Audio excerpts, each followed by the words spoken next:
Hello bachcho, let's look at the question. As shown in figure, the left block rests on a table at distance L from the edge, while the right block is kept at the same level so that the thread is unstretched and does not sag. Then release. What will happen first?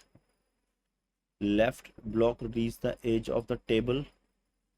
Right block hit the table. Both 1 and 2 happens at the same time. Can't say anything. तो बच्चों situation ये है कि हमारे पास ये M block है और ये भी एम ब्लॉक है, ठीक है, एंड दोनों के बीच का डिस्टेंस 2L हो गया है। थ्रेड अनस्ट्रेस्ड है, यहाँ से थ्रेड जो है हमारी जैसे हम इस थ्रेड को छोड़ेंगे तो होगा क्या, ये वर्टिकली जाएगा, जो थ्रेड है वो स्लैग हो जाएगा आपका, और जब थ्रेड दोबारा स्ट्रेच होगा तब जाके आपका ये वाला ब्लॉक मूव करना स्टार्ट होगा।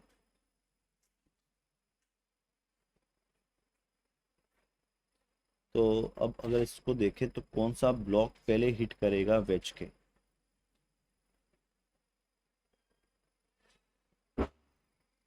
तो इसमें इस तरह से हम सोच सकते हैं कि जो सेंटर ऑफ मास है एक्स डायरेक्शन के अंदर दोनों का, वो कभी चेंज नहीं होगा, ठीक है ना।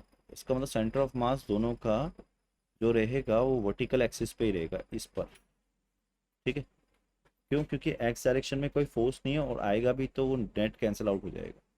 तो ये बात समझ में आती है। तो net force in horizontal direction is zero.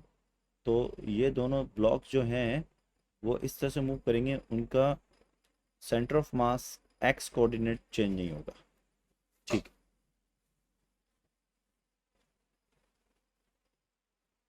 तो अब इसका हम की कॉन्सेप्ट बना लेते हैं। की कॉन्सेप्ट क्या हो गया बच्चों? की कॉन्सेप्ट जो हो गया वो हो गया conservation of centre of mass, conservation of centre of mass in x axis, in x axis.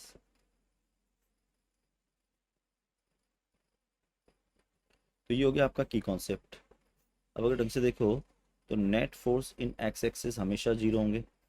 अगर नेट फोर्स एक्स एक्सिस हमेशा जीरो है तो मैं ये बोल सकता हूँ क्या, अगर नेट फोर्स एक्स एक्सिस हमेशा जीरो तो मैं बोल सकता हूँ that axiom is remains constant of the system. तो जब ये वाला ब्लॉक आपका, ये ब्लॉक यहाँ आ जाएगा, क्लियर है, इस पॉइंट पर, तो एग्जैक्टली ये वाला ब्लॉक भी यहीं पे आना होगा, तब जाके इनका एक्स एक्सिस का सेंटर ऑफ मास यही लाइन पे होगा। So that right answer of the question is what? तो राइट आंसर क्या होगा बच्चों? क्वेश्चन का राइट आंसर जो हो जाएगा वो हो जाएगा आपके पास, दोनों इवेंट एक साथ होंगी, both 1 and 2 happens at the same time. So I think this as final answer of the question is third, and I hope you understood it. Best of luck.